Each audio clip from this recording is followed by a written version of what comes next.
बोलिए हनुमान जी महाराज की जय।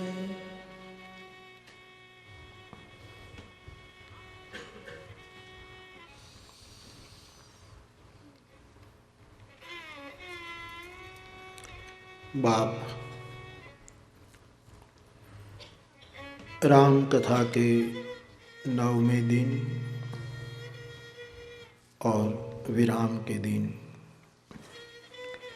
आप सभी को व्यासपीठ से मेरा प्रणाम। मानस सद्गुरु जिसकी हम लोग चर्चा कर रहे थे, सद्गुरु का स्वभाव, सद्गुरु का स्वधर्म, सद्गुरु का स्वधाम और सद्गुरु का स्वरूप।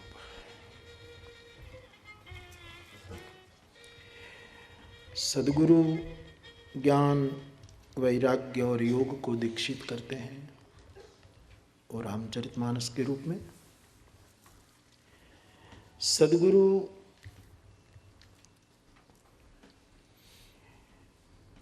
शरद ऋतु बन करके भ्रांति रूपी रोगों का नाश करता है। सद्गुरु वैद्य है जिसकी भी कोई न कोई संदर्भ में चर्चा की गई। सद्गुरु का एक स्वरूप है कर्णधार।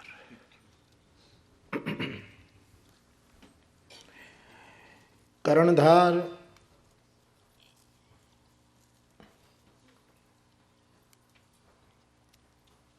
कैप्टन, कप्तान, जलपूत का। कर्णधार के कुछ अपने खास काम होते हैं। अब पुराने जहाज का दर्शन करिएगा जिसमें षड होता है, गुजराती भाषा में जिसमें कुआ स्तंभ कहते हैं। एक स्तंभ होता है, उसमें कपड़े का षड लगा हुआ होता है। सबसे पहला काम कप्तान का, कर्णधार का, जहाज चलाने वाले का, एक खींटे बंधी हुई नौका को छोड़ना है, जल में उतारना है। उसके बाद उसका एक काम होता है, धीरे धीरे हलेसा लगा करके उसको तैराक जल में लिए चलते हैं। उसके बाद तीसरा काम उसका होता है षड वाला कपड़ा छोड़ना और सही दिशा में, पवन की सही दिशा में उसको रख करके बांध देना। बीच में वायु थोड़ा इधर उधर हो तो फिर वो स्वयं हलेसा ले लेता है और कोशिश करता है सही दिशा में जहाज को मोड़ने की। आखिर में पार करके तट पर पहुंचाने के बाद जहाज को बांध देता है।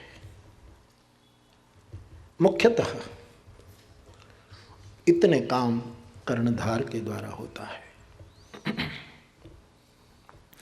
इसलिए भगवान राम कहते हैं, नर तन भव बारिधि कहाँ बेरो, सन्मुख मरुत अनुग्रह मेरो, कर्णधार सद्गुरु दृढ़ नावा, दुर्लभ साज सुलभ करी पावा। ये मनुष्य शरीर हमारा जो है भवसागर का एक जहाज है। गुजराती में लोग कहे ने कि बेड़ो पार करी दे, तारी बेड़ली ने डोवा नहीं दऊं, जाड़े जा रहे एम तोर लगे बेड़ो। भगवान कहते हैं हम उसी में सन्मुख वायु, ये मेरा अनुग्रह है। तुम्हारा सद्गुरु कर्णधार है, क्योंकि परमात्मा के अनुकूल अनुग्रह को भी वो ठीक दिशा देता है। भगवान तो अनुग्रह करता ही है निरंतर, लेकिन उसको पाचक बनाने का काम सद्गुरु करता है, ठीक दिशा देता है। और दुर्लभ साज सुलभ करि पावा, जो न तरे भव सागर नर समाज अस पाय। इतनी सुविधा हुई फिर भी जो भवसागर को पार न करे तो वो तो आत्महंता है। तो एक स्वरूप कर्णधार का भी उसका है।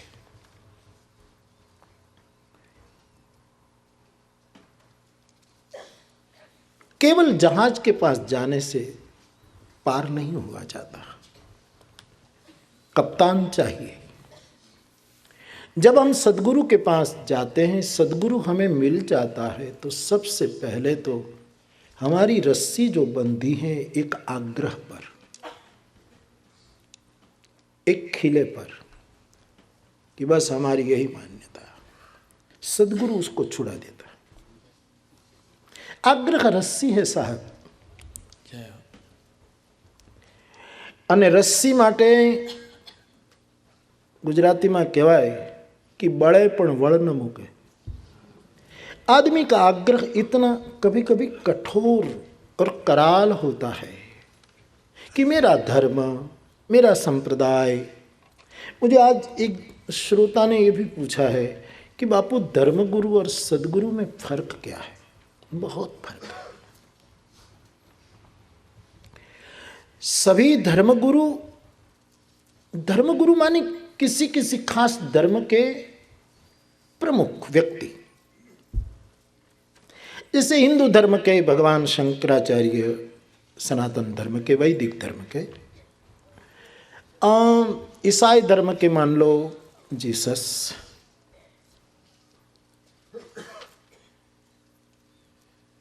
मूसा, मोहम्मद, इसी यहूदी धर्म के, इस्लाम धर्म के, आप उसको देख लो। सभी धर्म के अपने अपने धर्मगुरु होते हैं, ठीक है। लेकिन सभी धर्मगुरु सद्गुरु नहीं होते।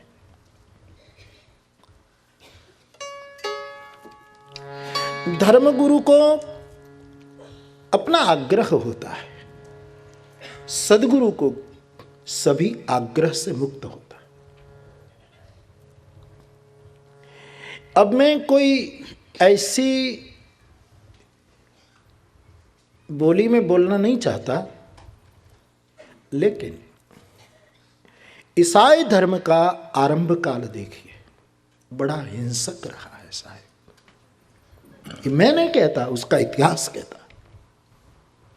और वो हिंसा का एकमात्र कारण धर्मगुरु थे, उसको हम सद्गुरु नहीं कह सकते। उस समय की याद करो, 2000 साल पहले चले जाओ। जो ख्रिस्ती धर्म को न माने उसको जिंदे जलाए जाते थे, जीवित।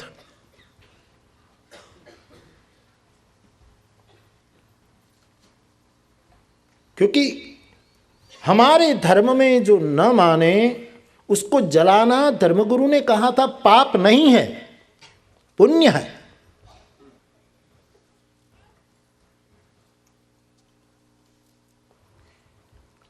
बहुत समय चला साहेब, इतिहास के कलंकित पन्नों की एक कहानी है। फिर कुछ विचारशील लोग आए समाज में, उसी धर्म के, पश्चात जगत के। उसने कहा कि भाई जिंदा जलाना वो तो धर्मगुरु का आदेश है, ठीक है, लेकिन वो तड़पता, चिल्लाता, मरता है, इससे पहले उसको बेहोश कर दिया जाए, फिर जलाया तो जाए।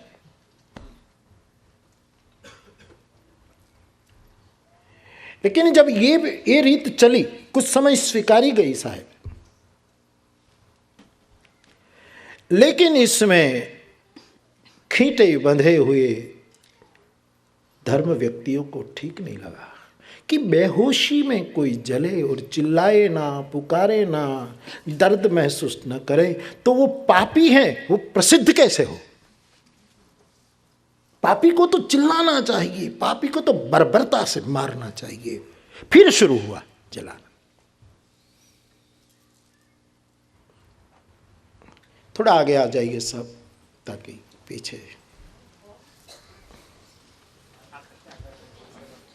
ठीक से सुनाई देता है। ठीक। मेरी कुछ बातों को आज बहुत ध्यान से सुनिएगा कृपया, और जिस ढंग से मैंने इन इतिहासों को देखा है वही कुछ आपके सामने धर रहा हूं।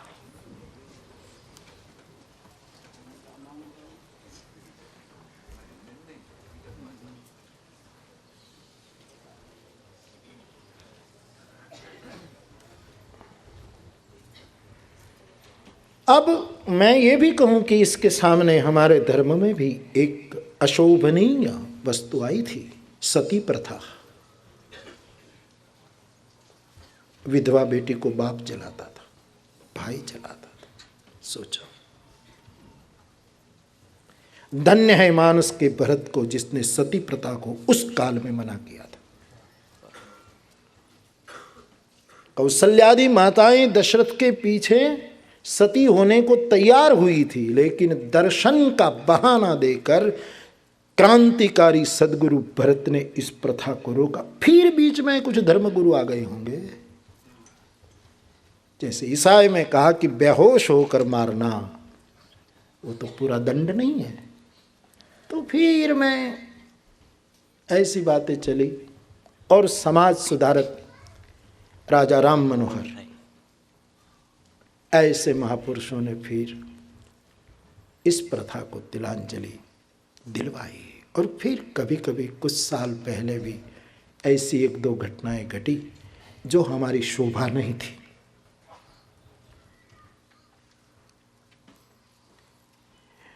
तो एक अभ्यास के अनुसार, ध्यान देना, मैं बिल्कुल गणित के साथ सब प्रमाण बोल रहा हूं, साधार बोल रहा हूं। दुनिया के समझदार लोगों का निष्कर्ष है कि इस धरती रूपी भूमंडल पर करीब करीब 15,000 युद्ध केवल धर्म के नाम पर हुए। 15,000 युद्ध, इसका एकमात्र धर्म था। क्योंकि ऐसे लोग आए जिन्होंने खींटे से अपने अपने आग्रह की रस्सियां छोड़ी नहीं।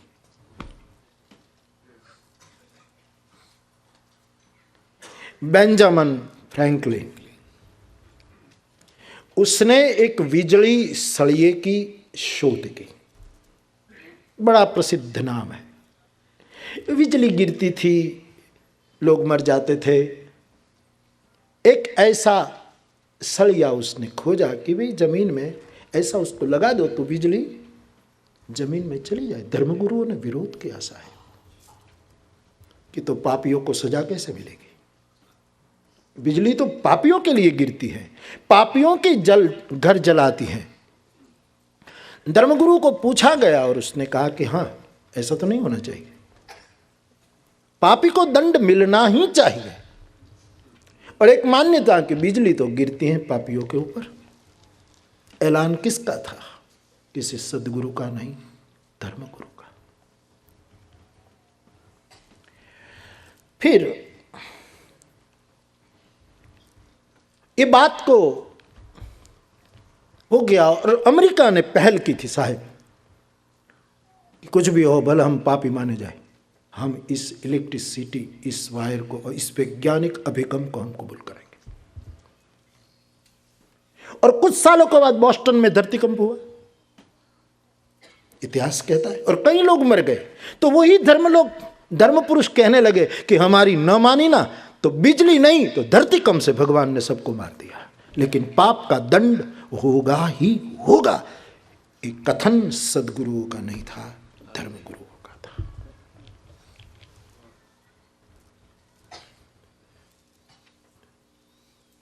धर्मगुरुओं ने आदेश दिया था, हमारे धर्म की साध्वियों को इस ढंग से ही नहाना पड़ेगा।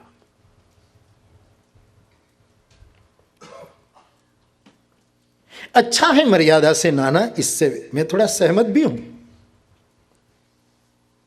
लेकिन इसीलिए कि कुछ ऐसे कपड़े पहनकर ही नहाओ, शरीर खुला रखकर नहीं नहाओ। अच्छी बात है कि शरीर खुला रखे, लेकिन पीछे धर्म का नाम जोड़ दिया कि ऐसे नहाने से ईश्वर हमको देख लेता है। ईश्वर यही काम करने के लिए पैदा हुआ था। ईश्वर का एकमात्र यही काम था कि जो कोई स्नान कर रहा है, अरे सभ्य आदमी भी, हमारे देश में थोड़ी सुविधा कम है अथवा तो थोड़ी समझ कम है राजनेताओं में, इसलिए बहन बेटियों को रास्ते पर अपना शौच कर्म करना पड़ता है, तब गाड़ी में निकला हुआ समझदार अपनी आंखें बंद कर देता है। ईश्वर इतना छोटा है, लेकिन यह सब आया था धर्म के नाम पर। क्या क्या नहीं हुआ,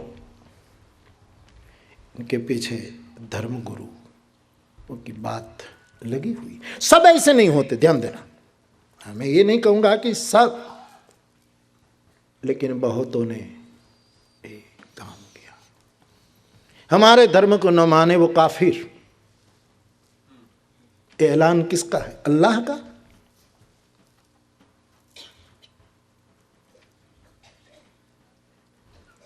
ऐसा नहीं करोगे तो तुमको पाप लगेगा, तुमको नरक मिलेगा, किसका ऐलान है? धर्मवेत्ताओं का, सदगुरु का नहीं। सदगुरु तो कहेगा कि शिष्य का धन हरने वाला गुरु भी नरक में जाएगा, वो तो गुरु को भी दंड देगा। इसलिए व्यक्ति को इन आग्रहों से बंधे हुए सदगुरु से समझकर दूरी रखनी चाहिए। हम और आप बहुत धोखे खाए हैं, बड़ी चोट खाई जमाने पे रोए, प्रेम के नाते, श्रद्धा के नाते, मोहब्बत की झूठी कहानी पे रोए।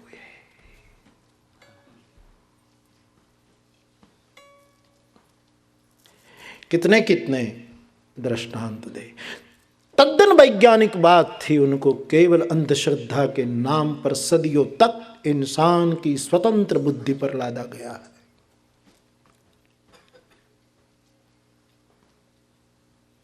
माना झूठ बोलना तो पाप है ही नहीं, असत्य सम पाप। लेकिन मैं नाम दिए बोला बिना बोलूं धर्म का कि कुछ लोगों ने ऐसा भी ऐलान कर दिया था कि पापी को पीड़ा देनी ही चाहिए, इसमें कोई पाप नहीं है, अथवा तो उसको मदद करना भी पाप है, क्योंकि वो अपने कर्म का भोग भोग रहा है, उसमें तुम हस्तक्षेप मत करो। ये तो ईश्वर का ऐलान है कि उसको दंड मिलना चाहिए।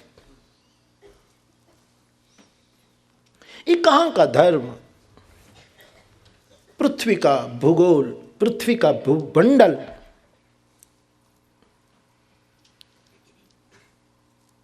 एक ऐसे धर्म की प्रतीक्षा में है जो सदा सदा से है, कोई नई बात नहीं। सत्य, प्रेम और करुणा, वो स्थापित करना पड़ेगा। वो काम कौन करेगा? सदगुरु करेगा, धर्मगुरु नहीं करेगा। उनका तो एक अपना एक उनको टिकने का आधार है, वरना वो टिक नहीं सकते। सदगुरु कभी जबरदस्ती दीक्षा नहीं देता। मेरे ख्याल में तो सदगुरु षड को खोलता है, बांधता है, एक दिशा मात्र देता है। पहले काम करता है एक जड़ता, एक मूढ़ता, एक खूंटी बंधन एक दुराग्रह वृक्ष, मानवी की स्वतंत्र चेतना को डरा डरा कर बांधे रखना। ऐसा नहीं करोगे तो ये होगा, ये नहीं करो तो। हिंदुस्तान में भी कुछ महिलाओं को डाकण कहकर मार दी जाती थी। डाकण है, डाकण है, डाकण है। मेरे साथ एक घटना घटी। मैं छोटा था, दादाजी के पास पढ़ता था। 10-11 साल की आयु की, शायद मैं न भूलता हूं तो एक घटना है। एक मद्रासी महिला, खबर नहीं गुजरात आ गई, बूढ़ी औरत, करीब 70 साल की रही होगी, और सौराष्ट्र में आ गई, खबर नहीं, पागल जैसी अवस्था थी। तब हमारे महुआ से भावनगर छोटी रेलवे लाइन थी, उसमें तलगाजरड़ा भी एक छोटा सा स्टेशन था, जहाँ से हम गाड़ी में बैठते थे, जाते थे। स्टेशन 2 बार वहाँ से ट्रेन मिलती थी, सुबह भावनगर जाने की, शाम को महुआ जाने की। मैंने कई बार इसमें सफ़र किया। उसकी जो रेलवे लाइन है उस पर ये महिला, बूढ़ी औरत, काले कपड़े पहने हैं, भूखे पेट हैं और अपने बाल बिल्कुल बिखरे हुए, और बोलती है मद्रासी, कोई न जाने। कुछ मांगती होगी, कुछ चाहती होगी, और पागल की तरह। तो वो रेलवे लाइन पर उस भादरोड की ओर से आ रही थी। अब गांव के किसान ने देख लिया और उसने घोषित किया, ये डाकण है। और फिर तमाशे को कहाँ निमंत्रण होता है। कुछ उधर से लोग आए, कुछ उधर से आए, कुछ इधर से आए, कुछ इधर से आए। गांव तक बात पहुंची। हम राम जी मंदिर पर ऐसे बैठे रहते थे, हम कुछ लोग बैठे थे, और पूरा हल्ला। किसी ने लाठी ली, किसी ने कुछ लिया, किसी ने पत्थर लिया कि डाकण तलगाजड़ा में आ जाएगी, मार देगी बच्चों को, खा जाएगी बच्चों को। अब वो बेचारी बोले तो डाकण ही लगे, क्योंकि उनकी कोई भाषा में कुछ समझ न पड़े, और भूखी, बेबस, बेसहारा, खबर नहीं किसने त्याग दी होगी, और दर दर भटकती आ गई। अच्छा हुआ तलगाजड़ा आ गई। हम बच्चे सब ऐसे ही, साहब तो आवेश में थे, लेकिन मैं जरा दुखी था कि ये क्या बात है। यदि डाकण है तो उसका इलाज करना चाहिए, उसको मारना ये किसने सिखाया। ऐसे दादाजी मुझे समूह में नहीं जाने देते थे। इतनी बड़ी जिंजका वाली हुई, खबरदार गए तो भारत की लोकसभा तक इस बात पहुंची। नहीं, ये अंधश्रद्धा है बेटे, उसमें मत जाओ।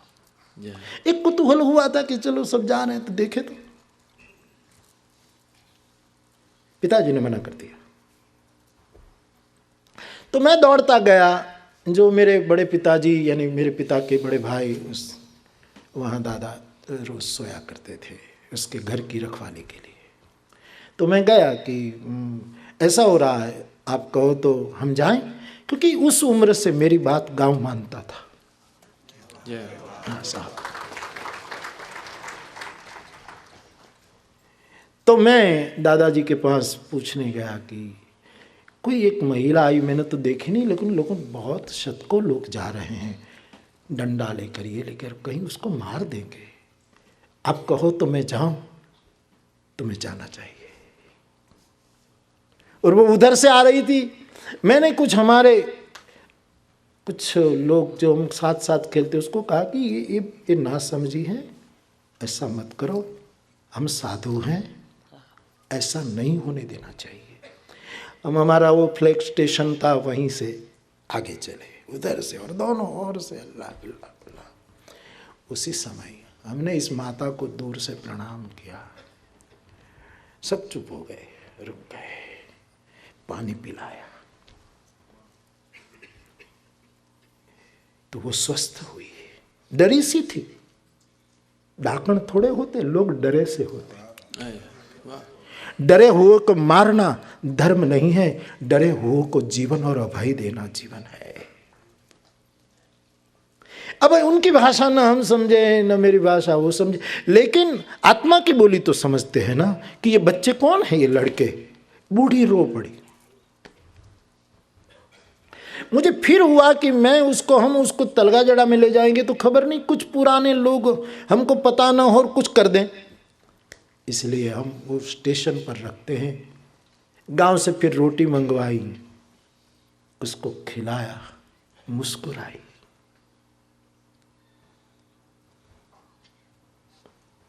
मैंने गांव लोगों को कहा कि मूर्ख लोग, भादरोड़ के लोग भी कहीं तो सब इधर उधर के सीमावर्ती सब लोग खेतों से दौड़ पड़े, हमारे बच्चे को खा जाएगी, हमारे बच्चे को खा जाएगी। मैंने कहा ये कोई डाकण नहीं है, कालिका है, सोच कर व्यवहार करना इससे। तो सब कहे ठीक है, तो आपको किसने कहा? मैंने कहा दादा ने कहा।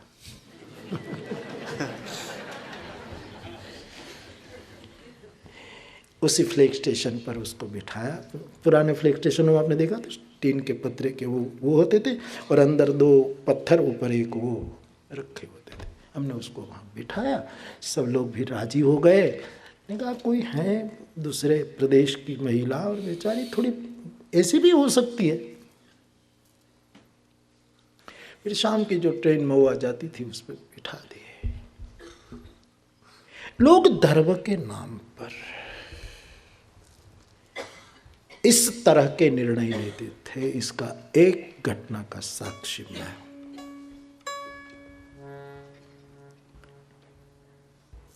मार देना उसको डाकण समझ करके, ये क्या है? एक समय ऐसा था कि बहू ने जन्म बालक में पुत्र को नहीं दिया और बेटी को पहली प्रसूति करवाई तो उसको दूध पीती कर देते थे, क्योंकि धर्मगुरु कहने लगे थे कि कन्या का आना शुभ निशानी नहीं है। ये तो अब सब कहते लक्ष्मी आई, लक्ष्मी आई। पहले नहीं बोलते थे, दूध पीती करते थे। समाज सुधारकों ने, देश के समाज सुधारकों ने, आर्यों ने भी, इतिहास कहता है, अनार्यों को कम नहीं पीटा है। और इसी श्रृंखला में हम लोगों ने दलितों का दमन कम नहीं किया है, अस्पृश्यता के नाम पर। सभी बातें विज्ञान की पकड़ में नहीं आती, लेकिन जो विज्ञान की पकड़ में आती है उसको तो कम से कम धर्मगुरु को आत्मसात करनी चाहिए।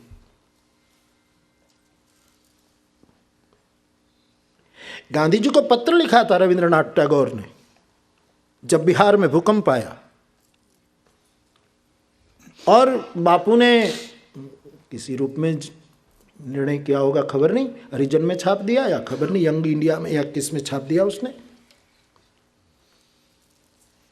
कि भारत में जो ये सब बढ़ गया है फला फला, इसके कारण ये हुआ। टैगोर ने पत्र लिखा कि महात्मा, आपके द्वारा ऐसी अंधश्रद्धा का विस्तार नहीं होना चाहिए। टैगोर निवेदन, गांधी से ऊंचा था ये निवेदन। सत्य जहां चमका हो उसका स्वीकार करना चाहिए।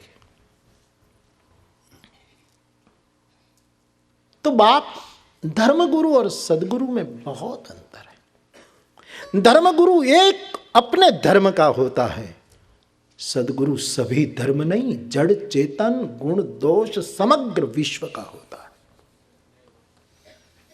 उसमें कोई संकीर्णता और कोई वो नहीं होती। तो वो सबसे पहले तो खींटे से छोड़ देता है, जीवन को आग्रहों से मुक्त करता है।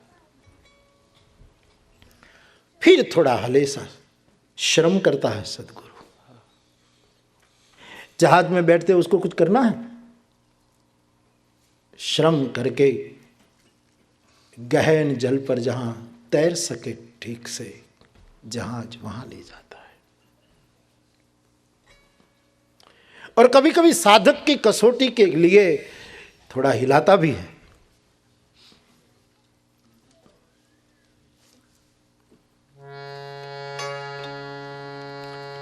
जमाने में अभी जमाने में अभी ऐसे कई नादान होते हैं,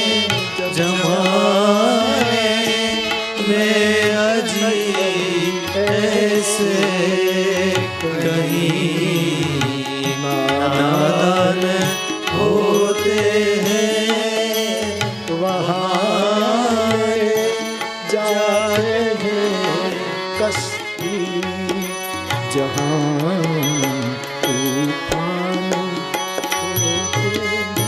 कबीर क्रांतिकारी सभी सद्गुरु जीव को भय में कैसे अभयता प्राप्त हो वो दिखाने के लिए मझधार में लिए चलते हैं। वहाँ ले जाते हैं कश्ती जहाँ तूफान होते हैं, जमाने में अजी ऐसे कहीं नादान होते हैं। शम्मा की बज्म में आकर ये परवाने समझते हैं यहाँ पर उम्र गुजरेगी, ये दीवाने समझते हैं, मगर एक रात के वो तो फकत मेहमान होते हैं। लेकिन वहां ले जाते हैं कश्ती जहां तूफान होते हैं। कोई कोई निकलता है, मोहब्बत सबकी महफिल में शमा बनकर नहीं जलती, नसीब वालों को नसीब होती है। मोहब्बत सबकी महफिल में शमा बन के नहीं जलती, हसीनों की नजर छुरी बनकर नहीं चलती, छुरी बनकर नजर जो कल्याणकारी है, निर्वाणदायक क्रोध जाकर, जो तकदीर वाले हैं वही फकत कुर्बान होते हैं। जिसके भाग खुल जाते हैं वो सदगुरु की लपेट में आ जाते हैं। जैसे सदगुरु जाल फेंकता है, जीसस क्राइस्ट कहा करते थे कि सदगुरु जाल फेंकता है, कई मछलियों को पकड़ लेता है, लेकिन मछलियां अपने बल से जाल काट कर फिर भवसागर में चली जाती है। सदगुरु की जाल में जो मछली फंस जाए वो ही तैर जाती है। ये धर्मगुरुओं का काम नहीं, वो तो फंसा करके कभी मुक्त नहीं करेंगे, वो तो अपने लपेट में लेकर, मैं कहा करता हूँ, वैसे रावत भगत का विचार है कि चींटी हमारे बूट में चढ़ जाए तो बगैर वीज़ा अमेरिका पहुंच जाए, ना इमिग्रेशन वाला कोई पूछे, और पूछे तो उसको चढ़ा देना तो वो काटे उसको, तो पूछना बंद कर दे। वापस सोचिए, सभी धर्मों ने कुछ न कुछ मात्रा में कुछ धर्मगुरुओं के द्वारा गड़बड़ी पैदा की है, इसीलिए जगत में इतने युद्ध हुए। अब युद्ध नहीं होना चाहिए, बुद्ध होना चाहिए व्यक्ति, और वो कर सकेगा एकमात्र सद्गुरु, क्योंकि वो कर्णधार है। तो वो प्रभु की अनुकूल अनुग्रह की वायु को जीव पचा सके, इसका बेड़ा डोले ना, क्योंकि ज्यादा अनुग्रह हो जाए तो भी बेड़ा डोले, और न अनुग्रह हो तो गति न करे। पवन न हो बिल्कुल तो जहाज गति न करे, ज्यादा हो तो हालक डोलक हो जाता है। काम करेगा प्रभु की अनुग्रह रूपी अनुकूलता के षट को सद्गुरु पाचक बनाता है, ये उनका काम है। फिर कभी नौका थोड़ी इधर उधर चली, ये तो भव प्रवाह संतत हम परे, संसार के प्रवाह में हम सब जिए जा रहे हैं। तब फिर सद्गुरु, उनके हाथ इतने मजबूत होते हैं कि फिर हलेसा लेकर कर्णधार का स्वधर्म, कर्णधार का स्वरूप अदा करता है। इसलिए गोस्वामी जी सद्गुरु को कर्णधार कहते हैं।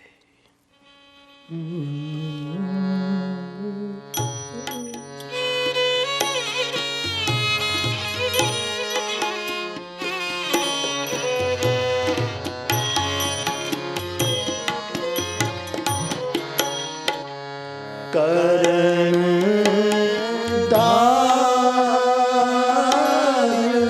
सद्गुरु गुरु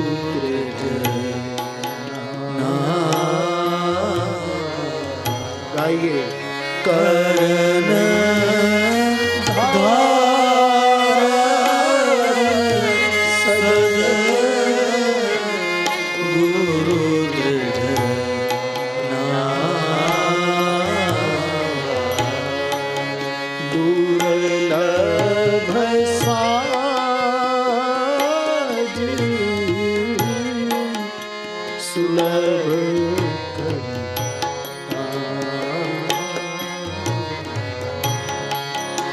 दुर्लभ साज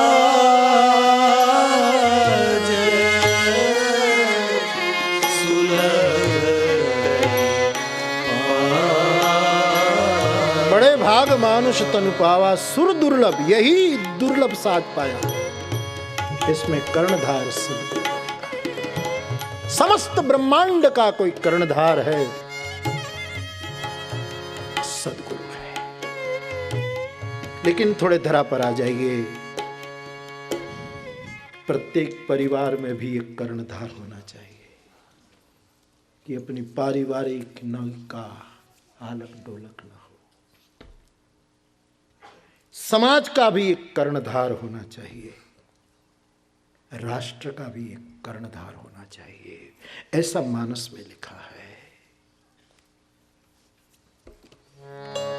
कर्णधार तुम अवध जाजू। महीपति सम्राट दशरथ जी जब राम विरह में अपने आप को खोए जा रहे थे, तब कहा गया अयोध्या जहाज है, आप उसके कर्णधार हैं। आप धैर्य गंवा दोगे तो ये वियोग के सिंधु से हम कैसे पार उतरेंगे। तो सदगुरु कर्णधार है बाप। लेकिन धर्म के नाम पर इतिहास सिद्ध बातें भी हमें सोचनी पड़ेगी कि धर्म के नाम पर बहुत अधर्म हुआ है। इससे जगत को अब बाहर होना है। कोई भी घटना को इस तरह पाप के नाम पर अमंगल मत समझो। मैं तो यही कहूं कि मंगल भव से जो भी निकलेगा मंगल ही निकलेगा। देर बदेर की बात होती है, शुभ ही होता है। इसी दृष्टि से मानव जीवन को, ईश्वर के सर्वश्रेष्ठ सर्जन को आनंदित रखने के लिए ऐसे कोई सदगुरु के आश्रय में जाना पड़ेगा। तो धर्मगुरु और सदगुरु में बहुत, मेरी दृष्टि में वो है।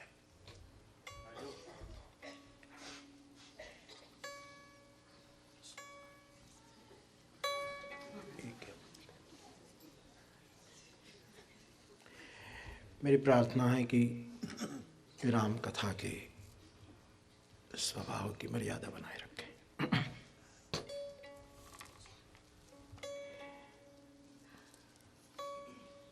सदगुरु दिशा देता है।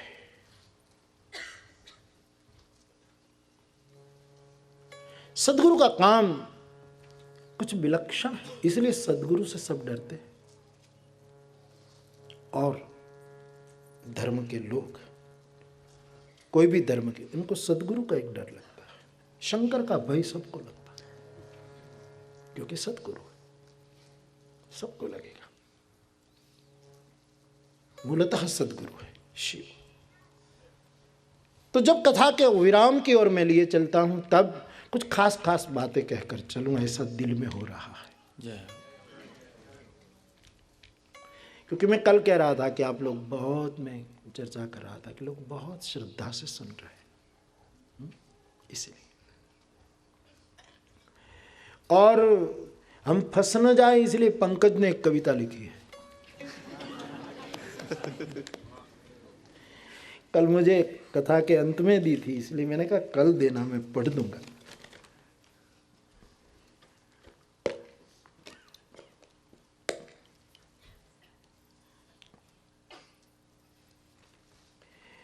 बारह प्रकार के दंभ, द्वादश दंभ एक कविता का शीर्षक है।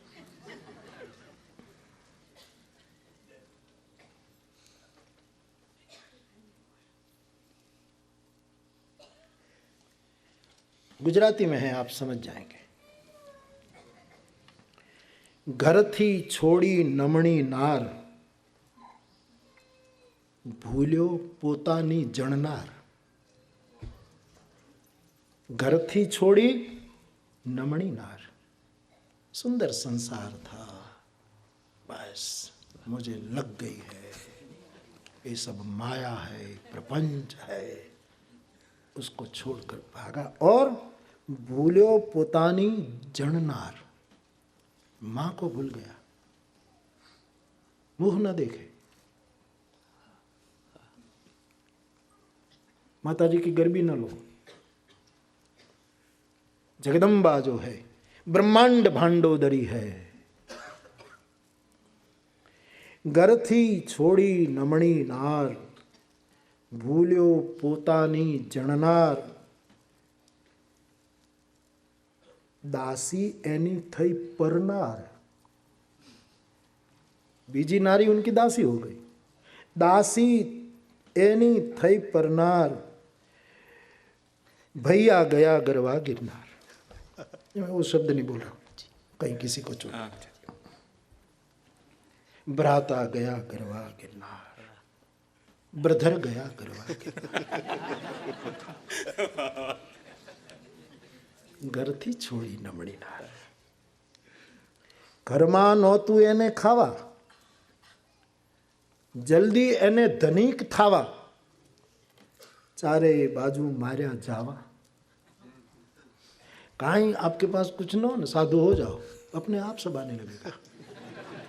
कुछ करना ना पड़े, कोई दूध दे, कोई घी दे जाए, कोई 5-5 ईंट रख दे, 1 साल में मंदिर हो जाए, आश्रम हो जाए। चारे बाजू मार्या जावा, ये बिल्कुल तलपदी भाषा है, वलखा मारवा।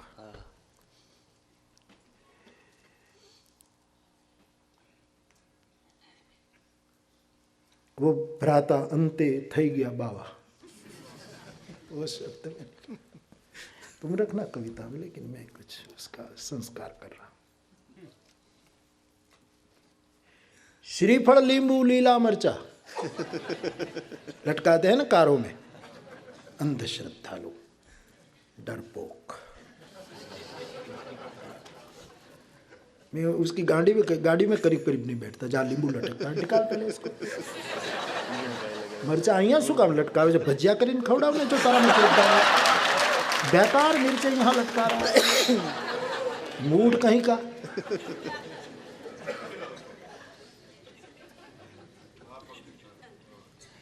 श्रीफल लीला मरचा, बापू आपे नित नवा परचा। ये शब्द यूज करूंगा क्योंकि इसमें मैं आ सकता हूं। यदि पर्चा देने लगूं तो मैं भी दोषी हूं, लेकिन ये शब्द रखूंगा, दूसरा शब्द नहीं रखूंगा। श्रीफल लींबू लीला मरचा, बापू आपे नितनव परचा, भक्तो करता एनी चर्चा। અમે બાપુ માટે કરશું ખર્ચા।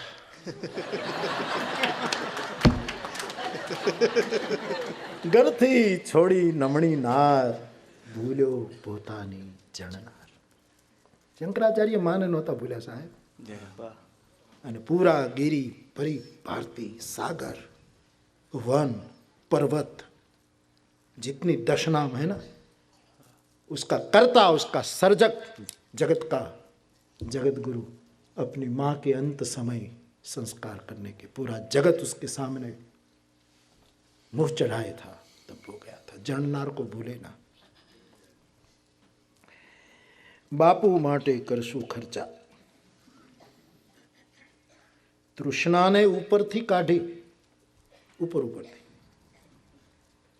छेतरवा ने राखी दाढ़ी।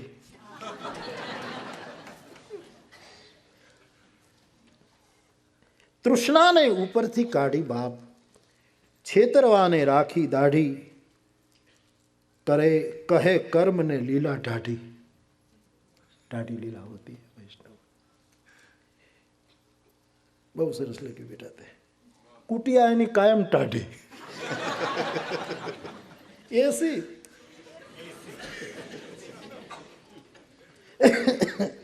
ઘરથી છોડી નમણી નાર, ભૂલ્યો પોતાની જણનાર. ધનવાનોની ઉપર ડોળા. કોણ છે નામ લખો, લઈ આવો, લાવો, પકડી પકડીને લાવો, ઘેટાઓને પકડો. घेटा नहीं तो क्या है, भेड़ नहीं तो क्या है. शिक्षक ने अपने क्लास में पूछा कि एक फार्म में 100 भेड़ें थी, इनमें से एक बाहर निकल गई तो कितनी बची? तो छात्र ने कहा 99 बची. तो एक आखिर में बैठा हुआ छात्र कहा कि गलत जवाब है साहब, एक बिगड़ भेड़ निकल जाए तो एक भी नहीं बचती, सब बिना देखे उनके पीछे पीछे निकल जाए, पूरे 100 के 100 निकल जाए. घेटावाद है. धनवानोनी ऊपर डोळा, चमत्कारना छोड़े गोळा. चकली बना दूं, ये कर दूं, चमत्कार, ये निकालूं, फला निकालूं, नारियल निकालूं. नारियल पानी बीजाने पीवड़ावे, उसमें से नाड़ा छड़ी निकालूं, कंकु निकालूं, कुछ दूसरी वस्तु निकालूं, कुछ ये करूं, जो उनकी जो महिमा हो वो जाने. धनवानोनी ऊपर डोळा, चमत्कारना छोड़े गोळा. माथे कायम दंभी ओळा, भोळा भगत बिछावे खोळा. घरथी छोड़ी नमणी नार.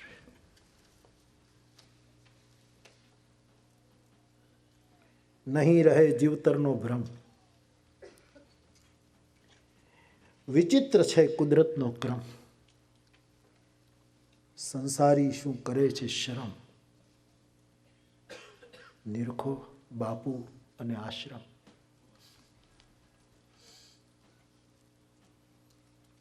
सोनाथी छे लथबथ काया,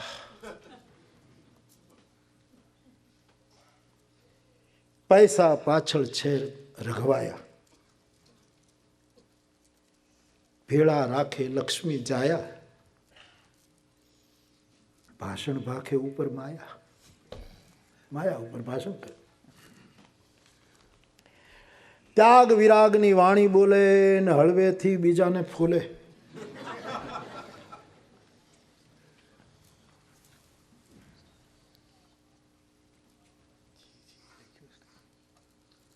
કિંમતી વસ્તુથી પોતાને તોડે. ક્યાંક સીધું ઇન્જેક્શન ન લાગી જાય એટલા.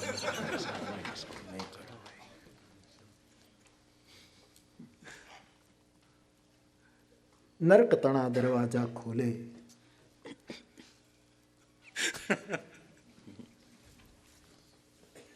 દંભી કરતો ખોટા જપ. દંભી કરતો ખોટા જપ, જગની સામે મારે ગપ.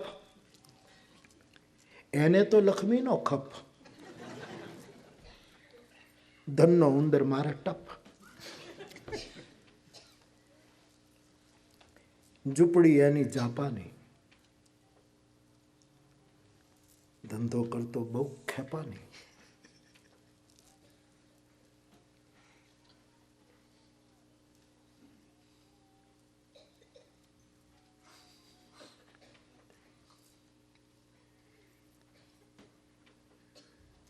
भाईबंध न करतो पाछी पानी, भ्राता न करतो, ब्रदर न करतो पाछी पानी.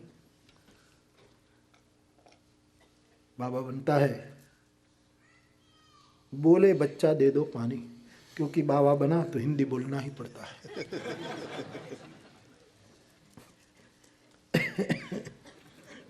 केम वेतरू कोने कापू, जीवन वीत्યું એનું આખું. અસલમાં એ તો વાસી છાપું, અસલમાં એ તો વાસી છાપું. છતાંય ઘેલા કહે છે બાપુ. દુનિયા બાપુ બાપુ કહે.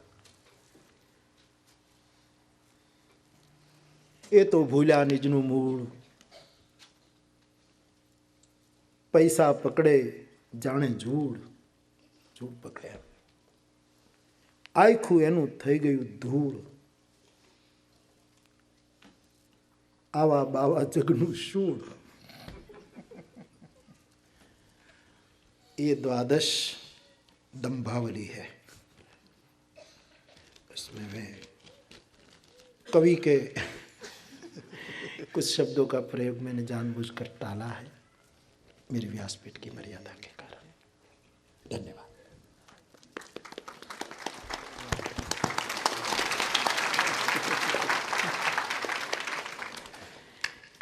તમારે એક કવિ જો કે આ પણ કવિ છે, પંકજ પણ લખવા માંડ્યો છે. હરીશભાઈ તો ચોરસ ન ઉતરે ચાકડે માન मारा मन.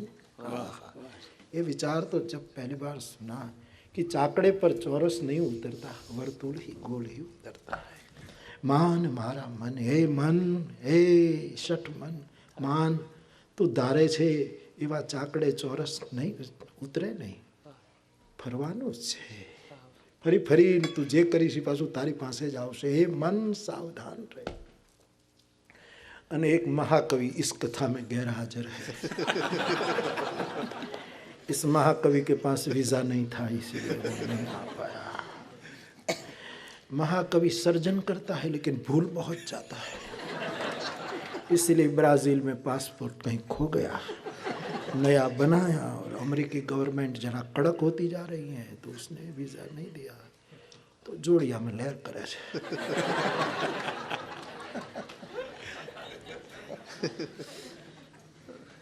वो भी दो दो पंक्ति अच्छी लिख देते, अपने अपने ढंग से करते. हूँ रही गयो एक ठोठ निशान. मुझे तो तुलसी की चौपाई गानी पड़ती. तुलसीदास जी ने तो अपनी दीनता के लिए, मैं तो सही गाऊंगा ना, हकीकत जो. कभी न हो नहीं चतुर कहा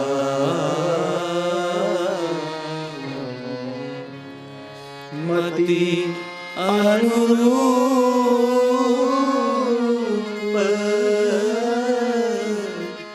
राम गुण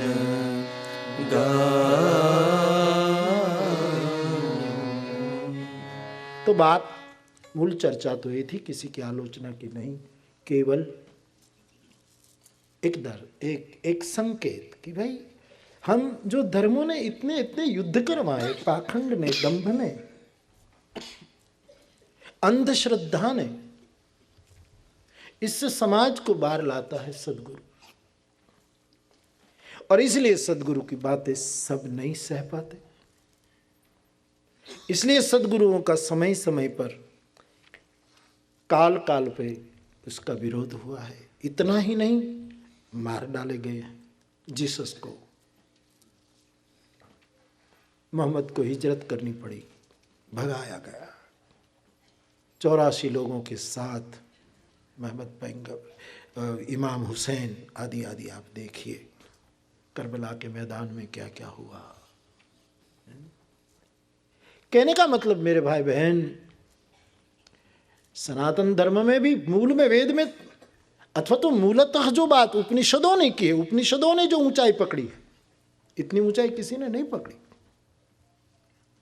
बीच में कुछ ऐसी बातें आई तो वो भी निकालनी चाहिए, अपनी भी चर्चा करनी चाहिए. अब जो लोग कहते हैं कि ढोल गंवार शूद्र पशु नारी की तुलसी जी ने बात की, यदि उनका इसी अर्थ में ही आप अर्थ करो तो ये चौपाई के विरोध में भी करूं, लेकिन इसी अर्थ में मेरे अंतःकरण की प्रवृत्ति नहीं करती.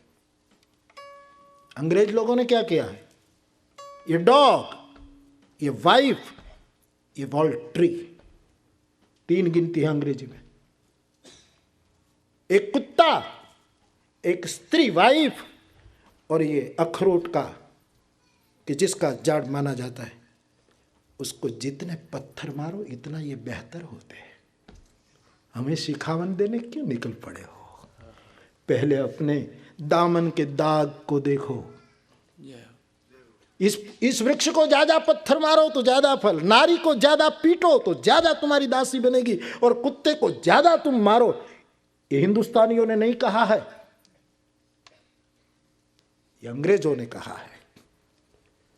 और आलोचना करते हैं ढोल गंवार शूद्र पशु नारी। अपने दामन को देखो। तीसरा जॉर्ज था ने, उसने भी कितनी अंधश्रद्धा को धर्म गुरु के आदेश पर चलाने दी थी। भारतीय सदगुरु तो बहुत जागरूक रहे, बहुत क्रांतिकारी है। शंकराचार्य महाराज ने कहा कि अग्नि जलाता नहीं, ऐसा यदि वेद कहे तो भी मैं वेद को नहीं मानूंगा। अग्नि जलाएगा ही, वैज्ञानिक सत्य है। और कोई कहे कि नहीं अग्नि नहीं जलाता, अग्नि नहीं जलाता, ऐसा वेद कहे तो भी मैं मानने को राजी नहीं है। अवैज्ञानिक बात को मैं नहीं कबूल करूंगा। अब कुछ लोग हैं कि तो शंकराचार्य ने फिर भज गोविंदम क्यों लिखा, ये तो बड़ा नास्तिकवाद की बात आ गई, फिर आस्तिकता कहां से आ गई, ऐसी भी बातें आती है। खैर छोड़ो। बर्ट्रांड रसेल की बहुत सी बातें 21वीं सदी को स्वीकारनी चाहिए।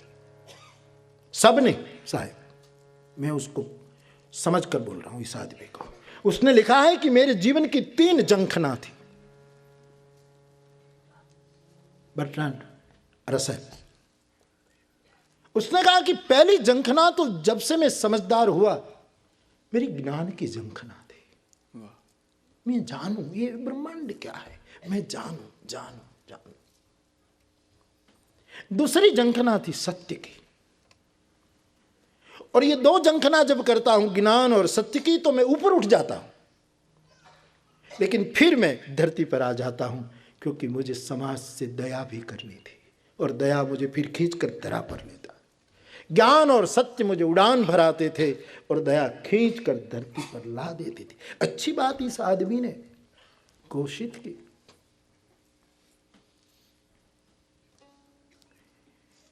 मेरे भाई बहन, जहां जहां धर्म में कुछ आक्रामकता और क्रूरता बरती गई, इन सभी को बदलना चाहिए। अब तो ठीक हो गया, लेकिन सौराष्ट्र में भी देखिए ना कि किसी को कुष्ठ रोग होता था तो उसके वडीलों को दरिया में फेंक देते थे लोग। तो धन्य है परब के पीर को, अमर मां को, जिन्होंने, लोग अन्न क्षेत्र खोलते हैं अन्न का, वैसे इन कोढ़ियों को रक्तपीतों का सेवा में अपनी साधुता लगा दी। उसी का पद मेरी व्यासपीठ गाती रहती है, जो मेरा बहुत प्रिय पद है, आप सब जानते हैं।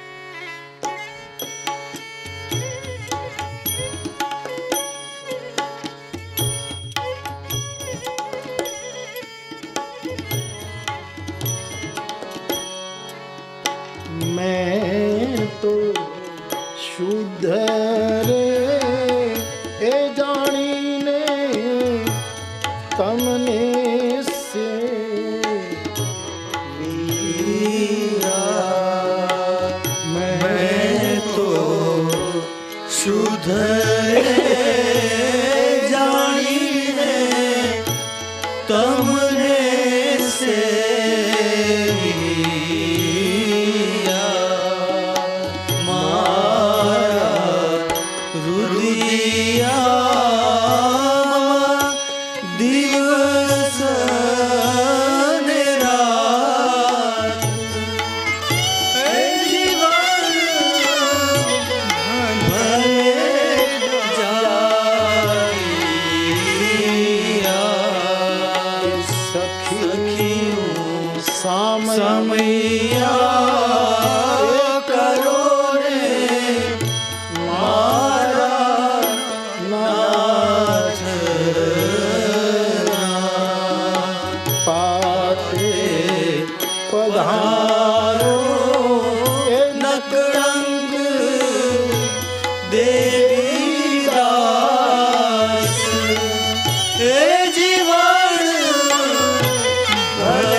तो ये में इसी चर्चा में अनुरूप भी है, विषय वस्तु के अनुकूल है, इसलिए मुझे कुछ तो कहना ही था।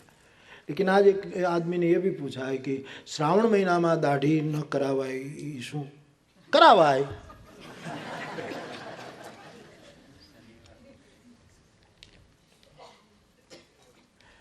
ગામડામાં નાય આવતા ને અઠવાડિયે આવતા, એના અસ્ત્રા સારા નહોતા. ચોમાસામાં આડેધડ કરે ને ક્યાંક બધું લોહી લોયાણ થાય તો ચોમાસામાં જલ્દી હારું ન થાય ને તોબડો થઈ જાય, હોજીને આવો.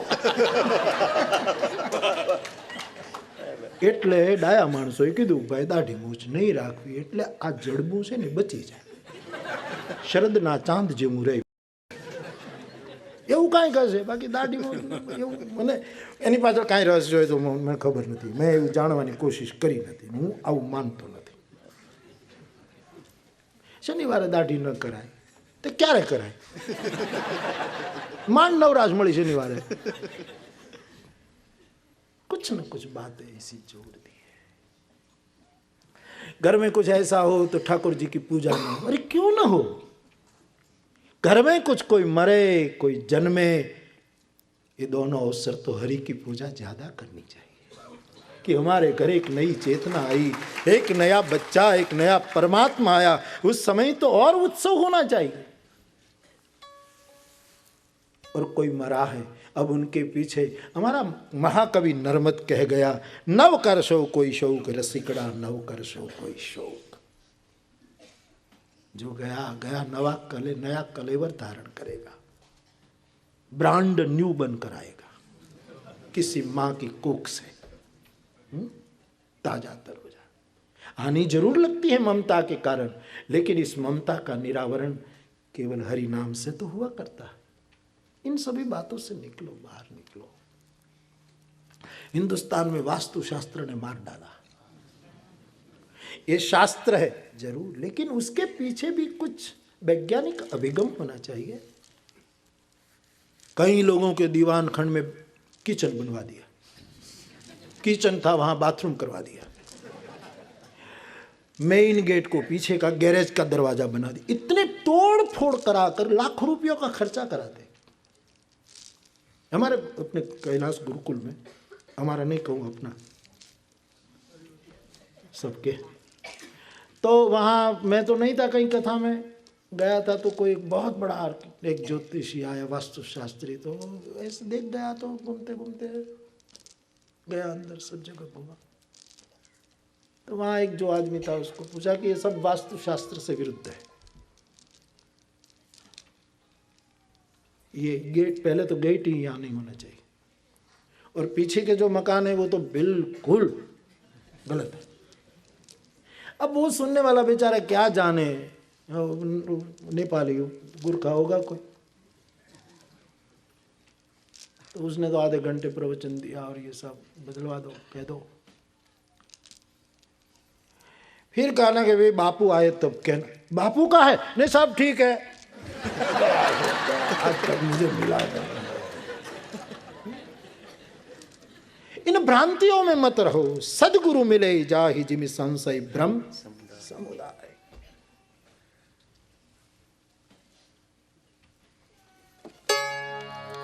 सत्य की राह बताई सद्गुरु जी ने,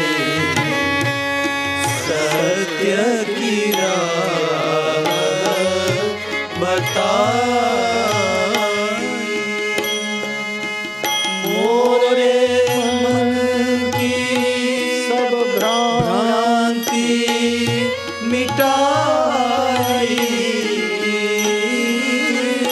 मोरे मन की सब भ्रांति मिटाई. सद्गुरु सत्य की राह बताई. सद्गुरु जी ने सत्य की राह बताई. कचरे को निकालना ही चाहिए, मूल वस्तु को नहीं. मूल तो मूल है, सत्य, प्रेम, करुणा. बाकी अंधश्रद्धा, बेकार बातें जो समाज को हानिकारक है, इससे हमें हमारी चेतना के पौधे को सुरक्षित करना चाहिए। तो सद्गुरु का स्वरूप क्या है? कर्णधार, शरद, ग्रंथ और वेद। तो सद्गुरु का स्वरूप की चर्चा हनुमान जी को लक्ष्य में रखकर हम कर रहे हैं। संक्षेप में आखिरी दिन में थोड़ी चर्चा और सुन ली जाए। सद्गुरु के बारे में एक बहुत बड़ा प्रसिद्ध मंत्र है, सबको याद है करीब करीब। मैं यहां से बोलूं, आप बोलो। ब्रह्मानंदम परम सुखदम, ब्रह्मानंदम परम सुखदम, ब्रह्मानंदम परम सुखदम, ब्रह्मानंदम परम सुखदम, केवलम ज्ञानमूर्ति, केवलम ज्ञानमूर्ति, द्वन्द्वातीतं गगन सदृशम, द्वन्द्वातीतं गगन सदृशं, तत्त्वमस्यादिलक्ष्यम्, तत्त्वमस्यादिलक्ष्यम्, एकं नित्यं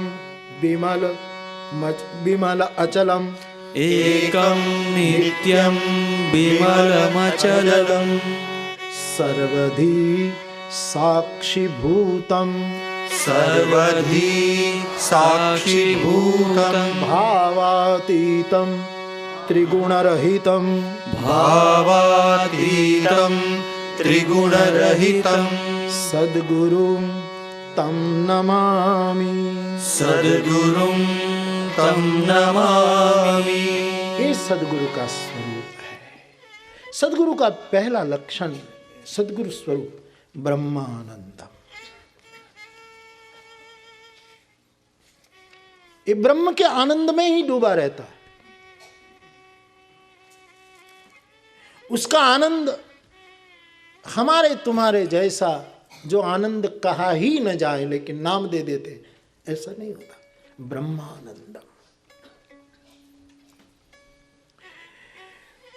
अंत में ब्रह्मानंद और प्रेमानंद एक हो जाते हैं।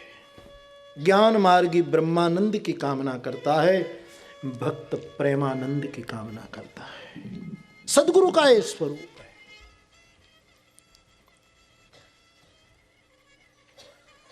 डूब जाता है। मां जानकी ने जब आशीर्वाद दिया कि हनुमान तुझ पर प्रभु बहुत कृपा करेंगे, तब निर्भर प्रेम मगन हनुमाना। ये प्रेमानंद में डूबना ब्रह्मानंद है। तो हनुमान जी का स्वरूप ब्रह्मानंद है। शब्द ब्रह्म का सहोदर माना गया है। कोई भी शब्द ब्रह्म का सहोदर है। और सद्गुरु ऐसा शब्द बोल देता है तो विषाद प्रसाद में बदल जाता है। ऐसी बानी बोलने वाला सद्गुरु, इनका स्वरूप है ब्रह्मानंद। इनकी वाणी भारत में वाणी नहीं मानी जाती, आकाशवाणी मानी जाती। नभबानी है ये। नभबानी का मतलब है असंग। जैसे नभ असंग है, वैसे उनकी बानी असंग, कहीं लिप्त नहीं, कहीं खींटे बंधी हुई नहीं। ब्रह्मानंदम ये उनका स्वरूप है। दूसरा स्वरूप संक्षेप में कह दो, परम सुखदम। सुख देने वाला है। और सामान्य सुख नहीं, घर में टीवी आ गया वो सुख नहीं, बेटी बेटियां का ब्याह हो गया वो भी सुख है। लेकिन सद्गुरु सुख देता है परम सुख,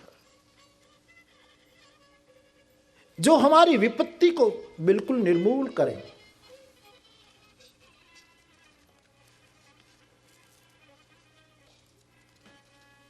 रामचंद्र गुण बरने लागा, सुनत ही सीता कर दुख भागा।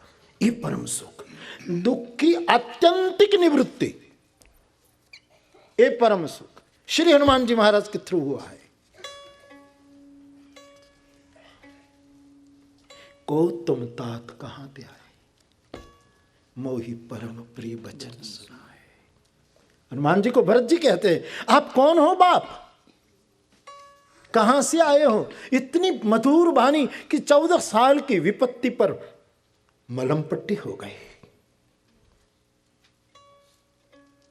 हे कभी तुम्हारे दर्शन करते लगता है अस सुख लहे सिय राम रहे परम सुखदम। हनुमान जी सदगुरु के रूप में परम सुखद है। अष्ट सिद्धि नवनिधि के सब सुख लहे तुम्हारे शरणा, तुम रक्षक काहू को डरना। ब्रह्मानंदम परम सुखदम केवलम ज्ञान मूर्ति। इनका स्वरूप है केवल ज्ञान।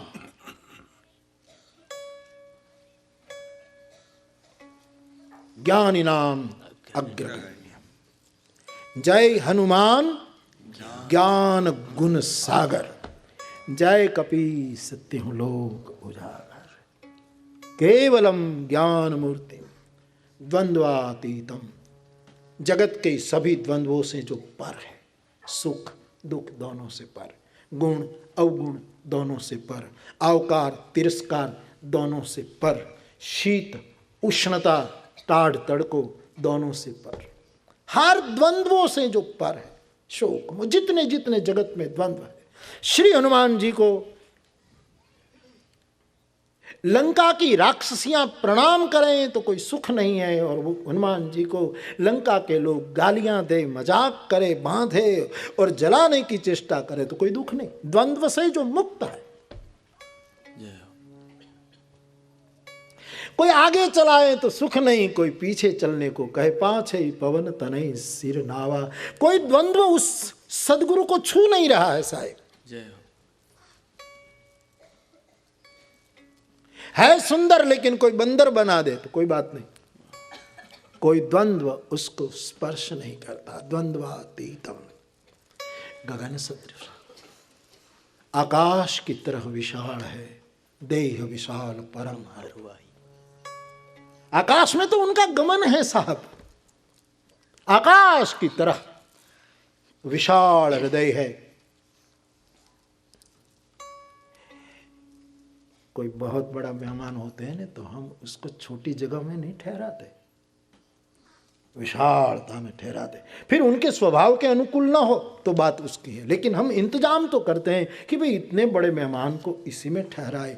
राम लक्ष्मण को, राम सीता को जिस हृदय के भवन में विराजमान किया है, जासु हृदय आगार बसई राम। इतना बड़ा अतिथि को हृदय में, इनका हृदय कितना विशाल होगा।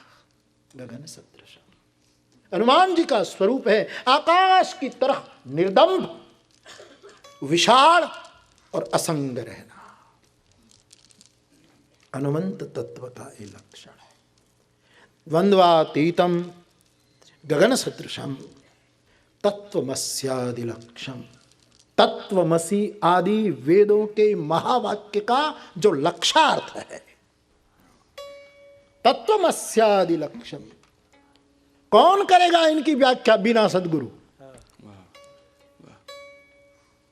तत्वमसी क्या है, अहम ब्रह्मास्मि क्या है, प्रज्ञानम ब्रह्म क्या है, सर्वम खलविदम ब्रह्म क्या है, इन तत्वमस्यादि जो तत्व है उनकी व्याख्या केवल केवल केवल सदगुरु कर सकता है। पंडित नहीं, विद्वान नहीं। वो करेगा तो खूंटी पर रस्सी बंदी होगी। इसलिए मैं शायद पहले दिल से बोल रहा हूं बीच बीच में कि किसी भी शास्त्र की व्याख्या ग्रंथ मुक्त व्यक्ति से करवाना, वरना अपनी व्याख्या डाल ही देगा अंदर, अपना आग्रह डालेगा ही। वो तुम्हारी आत्मा की परवाह नहीं करेगा, हिंसा करेगा। तत्व क्यों भगवान राम ने हनुमान को कहा कि सीता की शोध के लिए तू जा, और वहां एक संकेत कि प्रभु ने मुझे भेजा है मां, और क्या कहा है भगवान ने कहा, सो मैं तेरे सामने व्याख्या करने आया हूं।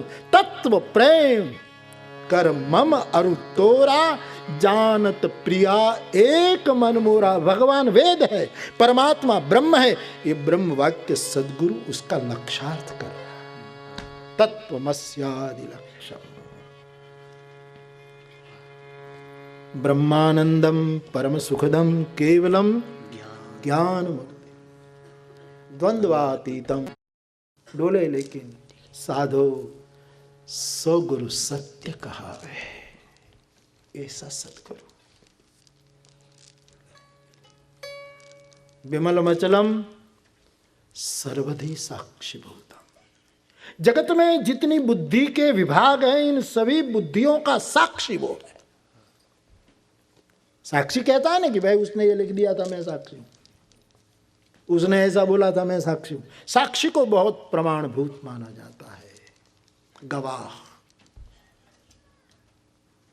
पंचमा जेने खोटी साक्षी दीधी गुजारा एना आंगणा, कवि काग लखे छे। एना आंगणा तर छोड़ो। तमाम बुद्धि, क्योंकि बुद्धि के कई प्रकार है, भेद बुद्धि, अभेद बुद्धि, सम्यक बुद्धि, सुमति, कुमति, गोस्वामी जी भी कहते हैं, राजसी बुद्धि, तामसी बुद्धि, सात्विकी बुद्धि। जितनी भी जगत में बुद्धि है उनका साक्षी हनुमान जी है। बुद्धिमताम वरिष्ठ, बुद्धियों में श्रेष्ठ है। एकम नित्यम विमल मचलम सर्वधि, सबकी बुद्धि साक्षी भूतम। और इतना करने के बाद भी उनका स्वरूप कैसा है? भावातीतम, होश खोता नहीं। भाव के जो लक्षण आचार्यों ने चैतन्य परंपरा में जो बताए हैं, सरस्वती मधुसूदन महाराज भी बता रहे हैं, उसी भाव की बात यहां नहीं है। क्षण क्षण जिसके भाव बदलते हैं उसकी बात है। 24 कलाक में આપણે જાગીએ, जितने जागते इतने समय में कितनी बार मूड बदलता है। मारो आज मूड नहीं, आज मैं मूड में नहीं। ऐसी क्षणिक भाव भंगिमाओं की बात नहीं है। भावातीतम, इस भाव से परे का एक भाव जो परम भाव है, उसमें जो निमग्न रहता है, निर्भर प्रेम मगन हनुमाना, एक परम भाव। प्रभु कर पंकज कपि कर शीशा, सुमिरि सुदशा मगन गौरी सा। सावधान मन करि पुनि शंकर, ये उनका भावातीत स्वरूप है। आवेग नहीं, भाव बंधन बन सकता है। श्री हनुमान जी भावातीतम ते गुण रहितम।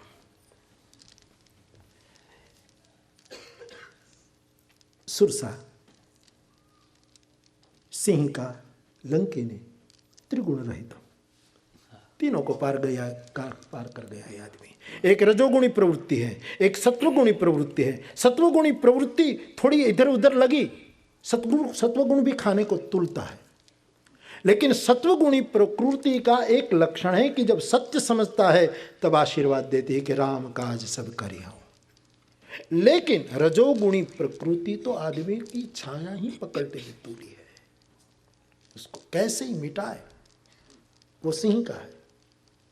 और लंका तो कहती मैं चोर को खाती हूं। ये लंका के तामस, सत्व और रज त्रिगुण रहितम, ऐसा मेरा हनुमान है।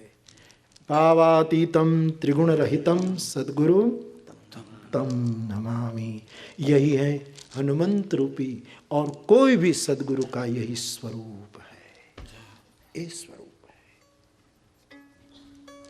वंदे बोधमयम नित्यम गुरु शंकर रूपिण यमाश्रितो हि वक्रोपि चंद्र सर्वत्र वंद्यते।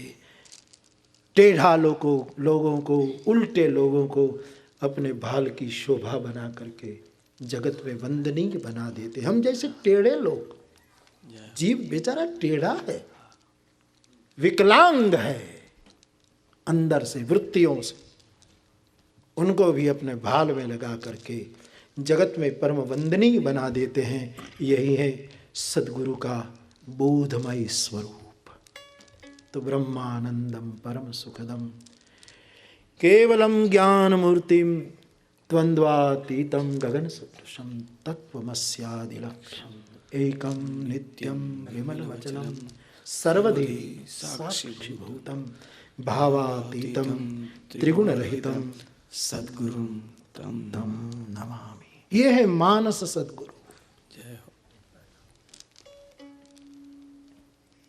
स्वरूप स्वभाव शिव, स्वधर्म राम, स्वधाम भरत पादुका और स्वरूप श्री हनुमंत लाल जी। इन चारों सद्गुरुओं के रूपों को रखने के लिए गोस्वामी जी ने 4 बार मानस में सद्गुरु शब्द का प्रयोग किया और इसलिए मेरी व्यासपीठ ने इन 4 परम सद्गुरुओं को निहारा और उसकी चर्चा आपके सामने मैंने रखी। कहाँ तक पहुंची मुझे पता नहीं, बहुत दूर तक पहुंची होगी अवश्य, लेकिन उनका फर्ज क्या वो अहले सियासत जाने। मेरा पैगाम मोहब्बत है जहाँ तक पहुँचे। मेरा काम तो यही है कि ये प्रेम का संदेश जहाँ तक पहुँचे, बाकी अब आपको सोचना है कि कहाँ रहना, कहाँ जीना। सद्गुरु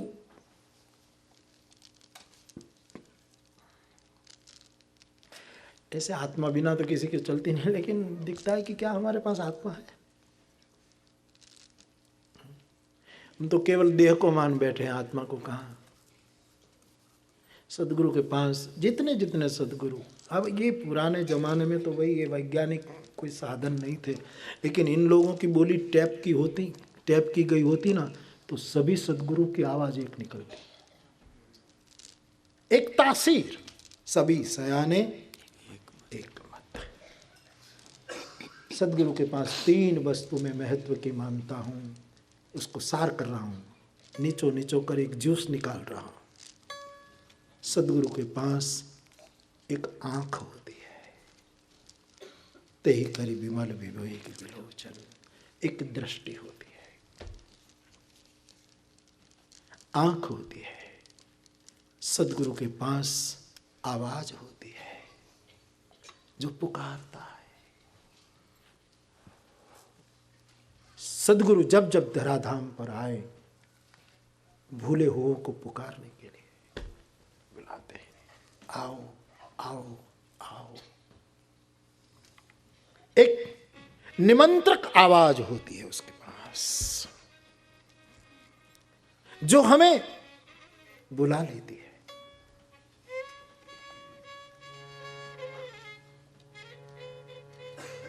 एक वेणु बजाई कृष्ण ने और रात को दौड़ पड़ी थी गोपियां, कृष्णम वंदे जगत गुरु। सदगुरु की आवाज की, इसके सुर की, स्वर की, वो जब बोलता था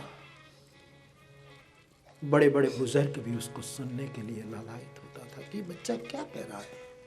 5-6-7 वर्ष की आयु में बोल रहा है कि गोवर्धन की पूजा बंद करो, अरे इंद्र की पूजा बंद करो। ये इंद्र क्या करता है? जिसकी आवाज में एक तासीर है, जिसकी आवाज रुला दे। मैं फिर ये पंक्ति गाऊं,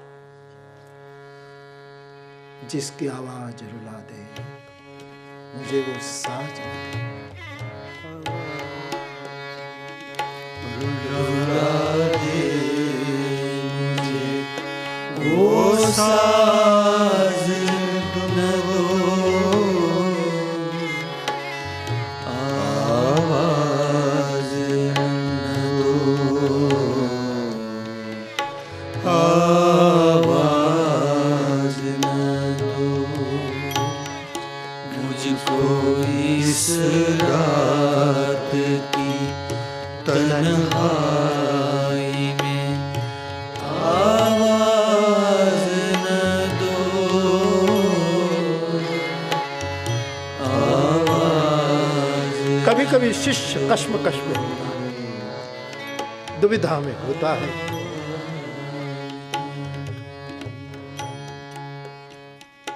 संसार छुड़वा देगा ये आदमी, डर लगता है, लेकिन नहीं संसार छुड़ावे, कबीर ने कहा। लेकिन नए नए साधकों को डर लगता है कि वहां मत जाओ।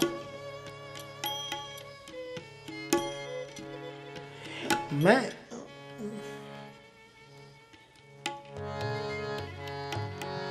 आप मुझे समझ पाएंगे इसी भरोसे पर कह रहा हूं। एक दो बार और भी मैंने आगे भी कहा, ये गुरु कृपा समझिएगा। मैं हरिद्वार में कथा कर रहा था दशनाम आश्रम में, और इतने बड़े बड़े मंडलेश्वर बैठे थे। प्रस्थान त्रयी की 2 टूक व्याख्या करने वाले बैठे। मैं कोई प्रसंग गा रहा था, ये दादा की कृपा समझिएगा।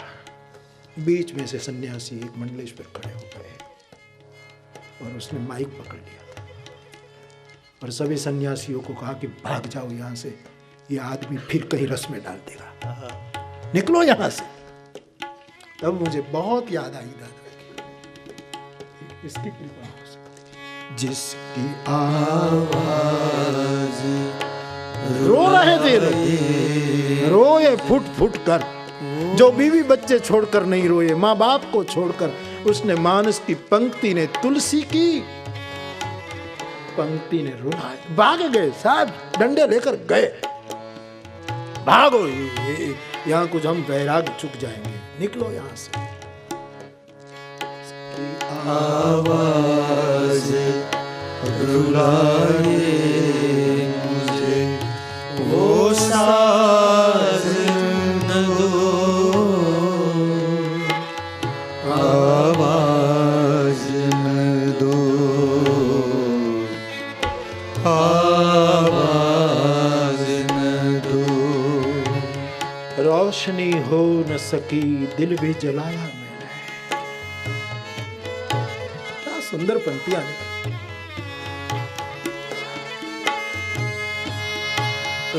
रोशनी हो न सकी, दिल भी जलाया मैंने, हो न सकी दिल भी जलाया मैंने। मैं परेशान हूँ, मुझे और परेशान न करो, आवाज न दो, आवाज न दो। मुझको इस रात की तन्हाई में आवाज न दो, आवाज न दो, आवाज न दो। एक आवाज सभी सयाने एक मत, एक आंख सबकी दृष्टि एक, सबका नजरिया एक, और सदगुरु के पास आत्मा होती है। आंख, आवाज, आत्मा का त्रिमूर्ति स्वरूप सदगुरु है। हम तो आत्मा को भूल चुके हैं। यही विस्मृति है तो हमारी अकुलाहट और व्याकुलता का कारण है। आत्मावान है तो बाप सदगुरु के बारे में कुछ बातें जो मेरे हृदय को छूती थी, जो मेरा स्वानुभव है, सो मैंने आपके सामने बेपर्दा किया। अब तो मुझे लगता है कि क्या कहूँ, लेकिन हम छोड़ चले हैं महफिल को, याद आए तो मत रोना। भगवान की कथा पूरी होने को है। ये प्रेम भाव हमें पहुंचाएगा। ये है मानस सदगुरु।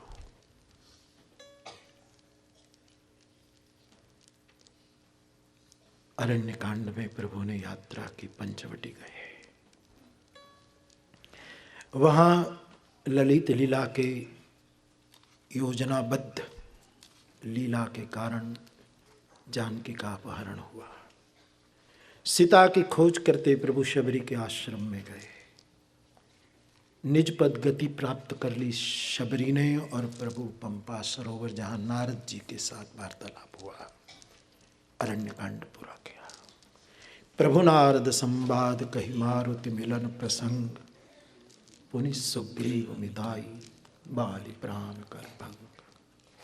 सुग्रीव आदि की चर्चा, बाली प्राण भंग और सीता खोज के लिए निकले ये हनुमंत अगवानी में अभियान संपाति को मिले हैं। और फिर बाद में हनुमान जी लंका में जाने के लिए तैयार हो जाते हैं। वहाँ किष्किंधा कांड को विराम दिया। सुंदर कांड में जामवंत के वचन सुहाए, श्री हनुमंत लाल जी का जो सदगुरु रूप झलका सुंदर कांड में। माँ जानकी को मिले, संदेश दिया, लंका जलाई, चूड़ामणि लेकर लौटे। प्रभु की सेना ने प्रस्थान किया समुद्र तट पर। विभीषण मिला विभीषण जय विधि आई, सागर निग्रह कथा सुनाई। समुद्र ने कुछ सूचनाएं दी, उसको स्वीकार करते हुए प्रभु आगे बढ़े। लंका कांड में सेतु बंद हुआ, रामेश्वर भगवान की स्थापना हुई। लंका में प्रभु गए, सुबेल पर डेरा डाला, राजदूत के रूप में भेजा है अंगद को। संधि सफल नहीं हुई, युद्ध अनिवार्य हुआ, घमासान युद्ध हुआ है। सब निर्वाण पाते पाते आखिर में रावण की भी मुक्ति हुई। मंदोदरी ने शोक व्यक्त करते हुए कहा, तुम हूँ दियो निज धाम, राम नमामि ब्रह्म निरामयम। तिलांजलियाँ दी गई रावण को, क्रिया हुई, विभीषण को राज्य प्राप्त हुआ। माँ जानकी और राघव का पुनर्मिलन और पुनि पुष्पक चढ़ कपिन समेता अवध चले प्रभु कृपा निकेता जहि विधि राम। नगर निज आए बायस बिसद चरित सब गाए। आए अयोध्या और वशिष्ठ भगवान ने कहा कि आज ही राज तिलक कर दिया जाए, और वो समारोह हुआ। और भगवान राम और जानकी गादी पर विराजित होते हैं। प्रथम तिलक वशिष्ठ मुनि कीन्हा। भगवान वशिष्ठ जी ने विश्व को प्रेम राज्य देते हुए, राम राज्य देते हुए राघवेंद्र के भाल में तिलक सारा, और त्रिभुवन में जय घोष गुंज गया। बोलिए राजा रामचंद्र भगवान की जय, श्री सीताराम जी महाराज की जय, चारों भैया की जय, सरजू मैया की जय, अयोध्या धाम की जय, भारत माता की जय, धरती माता की जय, हर हर महादेव। राम राज्य हुआ है, चारों वेद आए, स्तुति करके ब्रह्म आगार गए हैं, और अवसर पाकर भगवान परम सद्गुरु त्रिभुवन गुरु महादेव आए हैं भगवान राम के दरबार में, और उसने अपने शब्दों से प्रभु की स्तुति की। राम रमणम शमनम ताप भयाकुल पाहि जनम। जय राम रमणम शमनम भवताप भयाकुल पाहि जनम। जय राम रमणम शमनम। शिव जी ने स्तुति की, बार बार वर मांगूं, हर्षि देहु श्री रंग, पद सरोज अनपायिनी, भक्ति सदा सतसंग, बरनी उमापति राम गुण, हर्षित गए कैलाश, तब प्रभु कपिन दिहाई, सब विधि सुख सुख प्रदवास। 6 मास बीत गए। सुंदर राम राज्य का वर्णन, और 6 मास के बाद इन सखाओं को विदा दे दी प्रभु ने। केवल हनुमंत वहां रहा। एक ही जगह पर अब चारों सद्गुरु है। शंकर रूप में गए, लेकिन मूल जो शिव स्वरूप हनुमान है, वो हनुमान के रूप में, और सद्गुरु का जो शिव स्वरूप है एक ही है, वो भरत और राम। चारों अभी एक धाम में निवास कर रहे हैं। चारों की स्थापना है अयोध्या धाम में, चारों वहां आकर बैठ चुके हैं। और ऐसी चार भाव का जहाँ स्थापन होता है वहीं तो प्रेम राज्य होता है, वहीं राम राज्य गाया जाता है। तो राम राज्य की स्थापना हनुमान जी वहीं रहे, बाकी सब गए हैं। और गोस्वामी जी कहते हैं, समय पाकर जानकी ने लवकुश को जन्म दिया। कथा सुनकर मेरी और तुम्हारी भीतर की भक्ति सगर्भा होनी चाहिए, और वो लव सत्संग और बुद्धिमता, कुशता, तीव्रता, यानी ज्ञान और भक्ति रूपी दो बच्चे को, ज्ञान और सत्संग और बौद्धिकता रूपी दो बच्चे को जन्म देनी चाहिए। सीता ने दो पुत्रों को जन्म दिया और ऐसा शासन चला प्रभु का। फिर गोस्वामी जी कथानक पर एकदम विराम दे देते हैं। बाबा कागभूषुंडी जी की चर्चा चलाते हैं। उत्तर देशी कागध्वनि कर दो।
गरुड़ के प्रश्नों के उत्तर में भुसुंडी बाबा ने अपना जीवन वृतांत सुनाया और आखिर में 7 प्रश्न पूछे।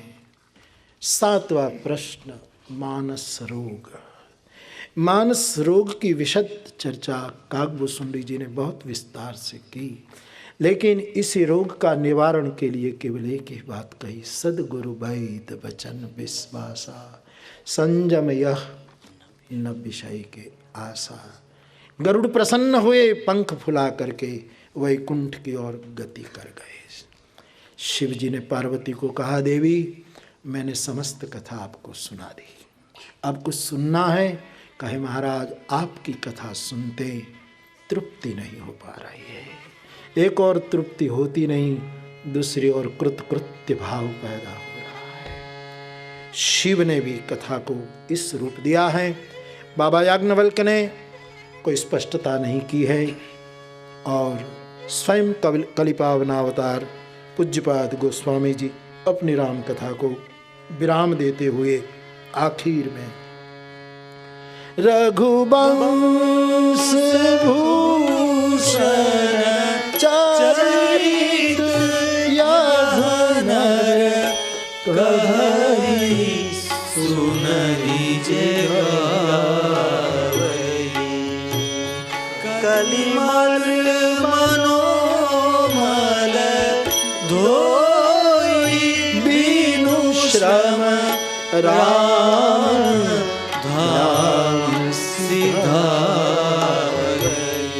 जाति कृपा लवलेश मति मंद तुलसीदास पायो परम विश्राम राम समान प्रभु नाई कहूँ।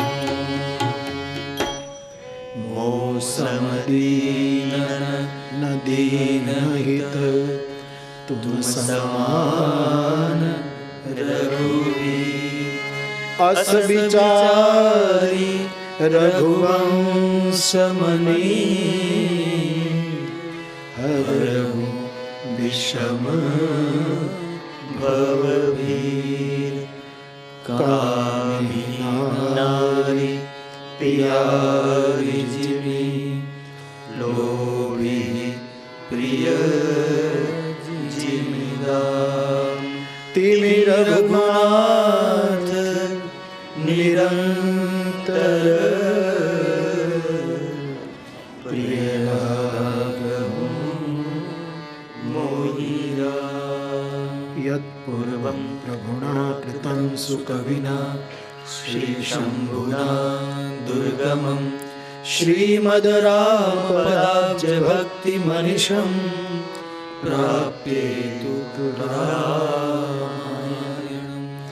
मत्वा तद्रघुनाथनामनिरतं स्वान्तस्तमः शान्तये भाषाबद्धमिदं चकार तुलसी दासस्तथा मानसं। पुण्यं पापहरं सदा शिवकरं विज्ञानभक्तिप्रदं। मायामोहमलापहं सुविमलं प्रेमाम्बुपूरं शुभं श्रीमद्रामचरित्रमानसमिदं भक्त्यावगाहन्ति ये। ते संसारपतङ्गघोरकिरणे दहयन्ति नो मानवाः। इति श्रीमद्रामचरितमानसे सकलकलिकलुषविध्वंसने विमलवैराग्यसम्पादनो नाम सप्तमः सोपान। उत्तरकांड समाप्त। श्री सीतारामचंद्रार्पणमस्तु। चारों आचार्यों ने राम कथा को विराम दिया। इस राम कथा को मेरी व्यासपीठ भी अब विराम देने की ओर चल रही है। तब जो जो बातें यहाँ से कही गई आपके दिल तक पहुँची हैं तो उसका प्रयोग भी तो करना अपने जीवन में, सांसारिक जीवन में, भौतिक जीवन में, पारिवारिक जीवन में और मूलतः आध्यात्मिक जीवन में उसको प्रयोगात्मक बनाना। और यदि इसमें आपको ठीक लगे, अच्छा लगे तो हम आत्यंतिक दुखों से निवृत्त हो सकते हैं, परम विश्राम की उपलब्धि हो सकते हैं, विमल हो सकते हैं इस कथा से। और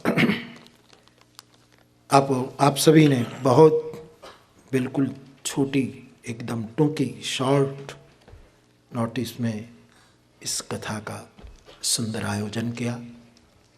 गांव-गांव से, नगर नगर से, जैसे हर वक्त आप आ जाते हैं कथा में, ऐसे सब आप आए, हम सब ने मिलकर सदगुरु ने 4 फेरा फेरा, 4 भावरी लगाई। परम सदगुरु जो परम सत्य है उसी को हमने परिक्रमा की।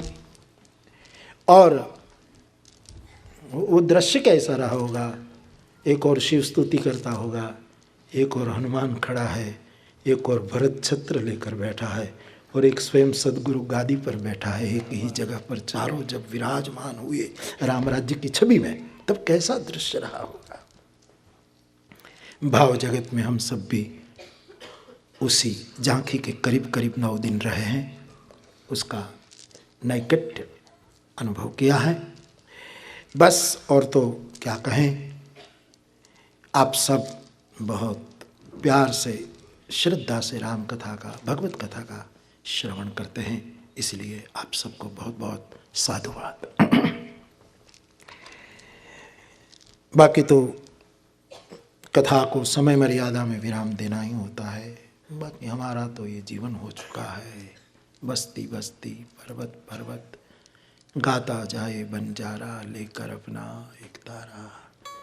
एक महाअभियान चल रहा है, हम तो आप सब उनमें शरीक हो जाते हैं, ये आनंद की बात है। पूरे आपके आयोजन से मैं अपनी पूरी प्रसन्नता व्यक्त कर रहा हूँ। और 9 दिन तक इतनी श्रद्धा से हम लोग यहाँ बैठे थे, न अश्रद्धा थी न अंधश्रद्धा थी, केवल मुक्त सदगुरु की चर्चा यहाँ हो रही थी। ऐसे समय में दिए की उपस्थिति में उजाला होता ही है, न हो तो दीप दीप नहीं, ज्योति ज्योति नहीं। वैसे इन सदगुरुओं की ज्योति में हम बैठे थे तो एक बहुत बड़ा उजाला निर्माण होता है, लेकिन इस उजाले को हम न रखें, किसी के चरणों में समर्पित कर दे। ये पूरा सुकृत, ये पूरा पवित्र कर्म गाया गया, सुना गया, इसी को हम विश्व के समस्त सदगुरु के चरणों में समर्पित कर दें, जो मूलतः एक है। इस मानस सदगुरु कथा सदगुरु के चरणों में समर्पित। लेकिन ये 2 पंक्तियां पुनः एक बार गा ली जाए।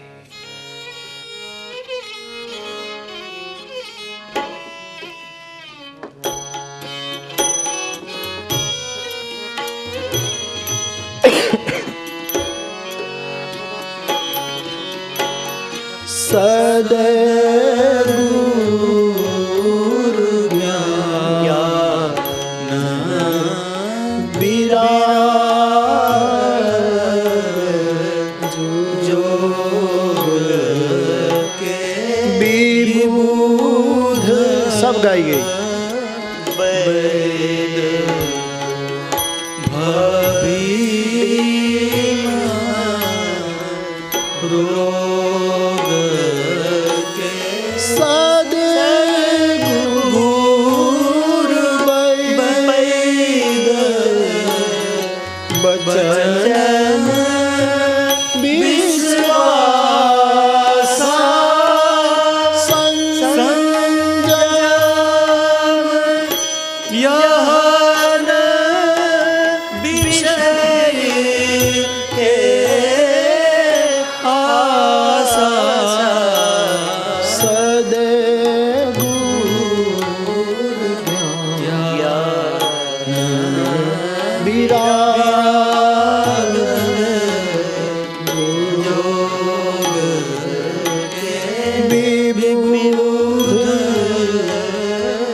तो पूरी कथा सद्गुरु के चरण में समर्पित।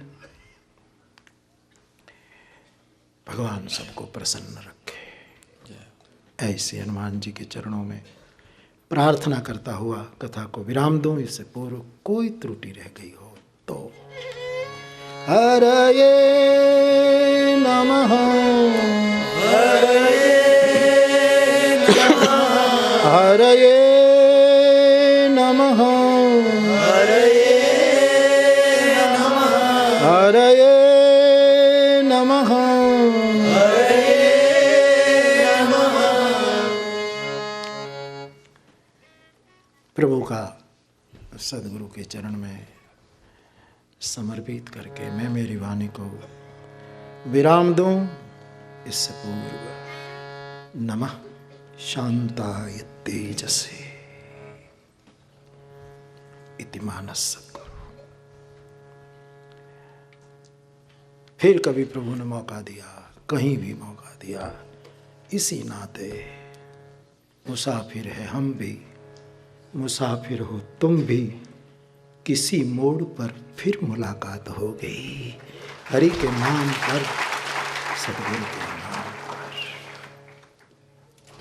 इतना ही कहकर कथा को विराम दूं। इससे पहले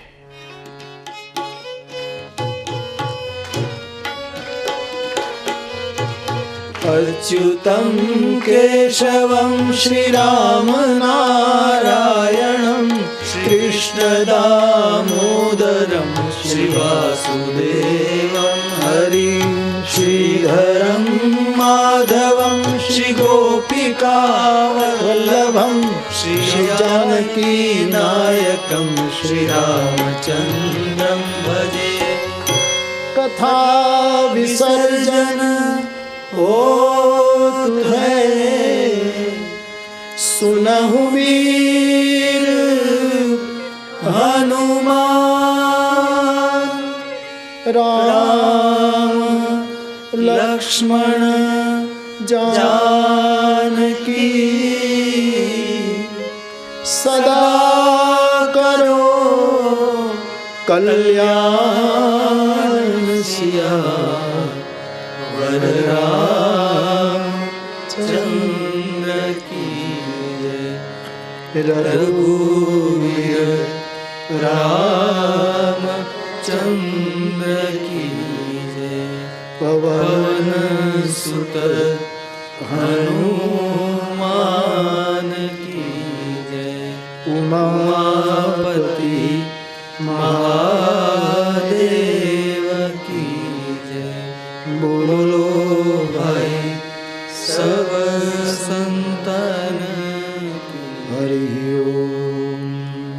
पूर्णमदः पूर्णमिदं पूर्णात् पूर्णमुदच्यते पूर्णस्य पूर्णमादाय पूर्णमेवावशिष्यते। ॐ शान्ति शान्ति शान्ति। पूरी भूमंडल के जिस भूखंड पर एक राम कथा गाई गई, इस भूखंड की समस्त जनता को भी मेरी ओर से बहुत बहुत दुआएं। समग्र अमेरिकन राष्ट्र को और इनकी प्रजा के लिए भी मेरी बहुत बहुत शुभकामना। और मैं मेरी बोली को विराम दूं नानक के शब्दों के द्वारा। कह नानक गुरु बंधन काटे, ठाकुरा तुम शरणाई। इतना ही कहकर कथा को मैं विराम देने की ओर जाऊं, लेकिन आखिरी जय घोष हो इससे पहले कुछ क्षणों के लिए। हरे राम राम राम सीता राम, हरे राम राम सीता राम राम, हरे राम राम राम सीता राम,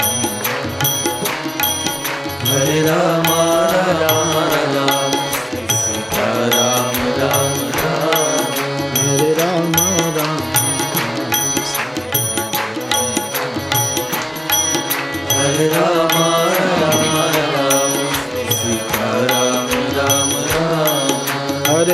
राम राम सीता राम राम राम। हरे राम राम सीता राम राम राम। हरे राम राम राम सीता राम राम राम। हरे राम राम सीता राम राम राम।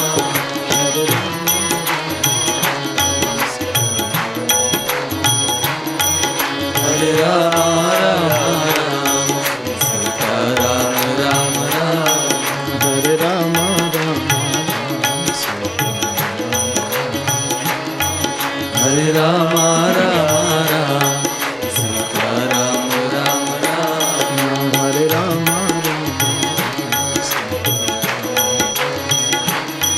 हरे राम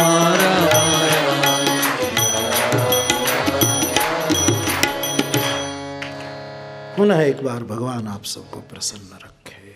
मुस्कुराते रहिएगा आप, क्योंकि जहाँ मुस्कान होती है वहाँ हनुमान होता है, और जहाँ हनुमान होता है वहाँ भगवान होता है। इति सद्गुरु मानस। आखिर में हरे कृष्ण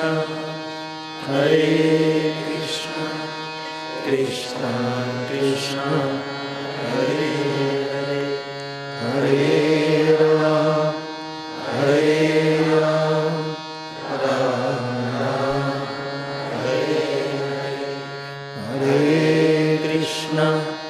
हरे कृष्ण कृष्ण कृष्ण हरे हरे, हरे राम राम राम हरे हरे। हरे कृष्ण कृष्ण कृष्ण हरे हरे, हरे राम राम राम हरे हरे। पवन तनय संकट हरन मंगल मूर्ति राम लखन सीता सहित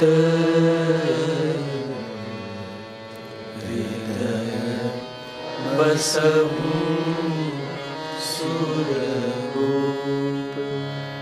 बोलिए हनुमान जी महाराज की।